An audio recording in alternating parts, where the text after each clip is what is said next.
Vote বয়কটের ঘটনার পর এখনো থমথমে মালদার হবিপুর ব্লকের মঙ্গলপুরা গ্রাম পঞ্চায়েতের রাধাকান্তপুর, রামকৃষ্ণপুর ও জগন্নাথপুর গ্রাম। পুলিশের ধরপাকড় এখনো অব্যাহত। পুরুষ শূন্য গোটা গ্রাম। গ্রামের শান্তি ফিরে আসুক, পুলিশি অত্যাচার বন্ধ হোক, গ্রেপ্তার হওয়া গ্রামবাসীদের মুক্তি দেওয়া হোক, এই সমস্ত দাবি নিয়ে গ্রামের মহিলারা দ্বারস্থ হলেন জেলা প্রশাসনের কাছে। এই মহিলারা সেতু মোড় থেকে মিছিল করে এসে মালদা জেলা প্রশাসনের ভবন চত্বরে জমায়েত হন। এরপর জেলা শাসকের হাতে একটি দাবি সনদ তুলে দেন। উল্লেখ্য, রাস্তা এবং ব্রিজের দাবিতে মঙ্গলপুরা গ্রাম পঞ্চায়েতের এই 3টি গ্রামে ভোট বয়কট করেছিলেন গ্রামবাসীরা। ভোট বয়কট ঘিরে গত 7ই মে চরম উত্তেজনা ছড়িয়েছিল এই এলাকায়। পুলিশের বিরুদ্ধে লাঠি চার্জ করার অভিযোগ উঠেছিল। ঘটনায় বেশ কয়েকজন মহিলা ও পুলিশ কর্মী আহত হয়েছিল। গ্রামের মহিলাদের অভিযোগ, এরপর প্রায় গ্রাম জুড়ে পুলিশি ধরপাকড় শুরু হয়। পুলিশের অত্যাচারে পুরুষ শূন্য এই 3টি গ্রাম। এখনো পর্যন্ত 10 জনকে গ্রেপ্তার করেছে পুলিশ। তাই আজকে তারা রাস্তায় নেমে জেলা শাসকের দ্বারস্থ হয়েছেন। এলাকা শান্ত হয়নি, আমাদের অবস্থা খুবই খারাপ। আমরা বাড়িতে থাকতে পারছি না, পুরুষ মহিলা কেউ ভিডিও যা করেছে, আমরা রাতের অন্ধকার আমরা বাড়িতে কেন থাকতে পারছেন না? কেন ভিডিও চুরি করে ভোট নিয়ে গেল, চাপা ভোট মেরে গেল, সেই জন্য পুলিশ প্রশাসন লাঠিচার্জ করলো। তার কি হয়েছে তা আমরা বলতে পারছি না, কিন্তু সেই এসে আমরা আমাদের এখন কে অত্যাচার কে করছে? আজকে কেন এসেছেন আপনারা? আজকে এসেছি আমরা যেন বাড়িতে থাকতে পারছি মহিলারা। পুলিশরা থাকে না, এখনো পর্যন্ত কতজনকে অ্যারেস্ট করেছে? কিছু আর 9 জন আছে। আপনার নাম কি? বিশ্বাস।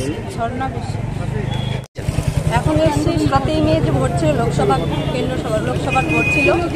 আমরা দীর্ঘ 18 মাস থেকে এই আন্দোলনটা করছি।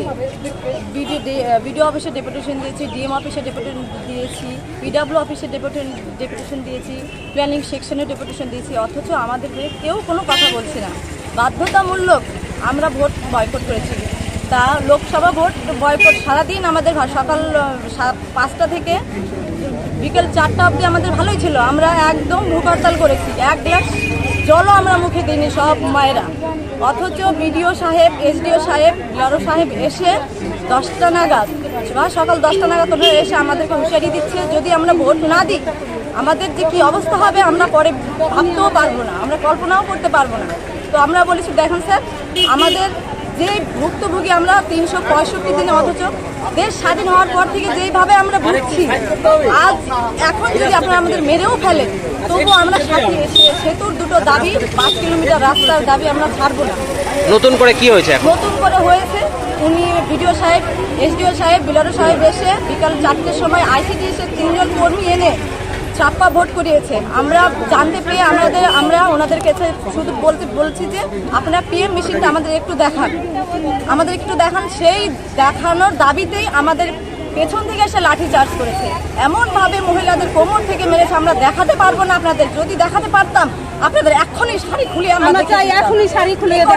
আজকে কেন এসেছেন ডিএম অফিসে? আমরা ডিএম সাহেবের কাছে যেন আমরা ন্যায্য বিচার পাই। আমাদের স্বামী সন্তান নিয়ে বাড়ি থাকতে পারছি না, আমাদের স্বামী সন্তানকে বাড়ি খাওয়া হচ্ছে, আমরা যেখানে সেখানে ঘুরে বেড়াচ্ছি, ঠিক মতন খাওয়া নেই, আমাদের ছেলেমেয়েদের স্কুল টিউশন নেই।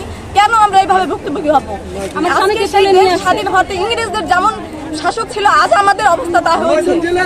কেন আমাদের আর 9-10 জন ছেলে আমাদের কাস্টডিতে দেওয়া আছে, এখনো পর্যন্ত আমাদের তাদের সাথে একটু দেখা করতে দিচ্ছে না? কেন আমাদের এই অবস্থা? আমরা কি আমাদের কাছে যদি ভোট চাইতে যেতে পারে, আমরা কি আমাদের রাস্তা ব্রিজ চাইতে যেতে পারি না? এটা কি আমাদের খুব অপরাধ? এটা কি আমাদের অন্যায়? কেন বিডিও সাহেব আমাদের সঙ্গে এটা করলো, এসডিও সাহেব এটা কেন করলো? এটা চাই আমরা, আমাদের সুবিচার চাই আমরা। কেন আমাদের সাথে এটা হলো? আপনার নাম? আমার নাম মুক্তি বিশ্বাস।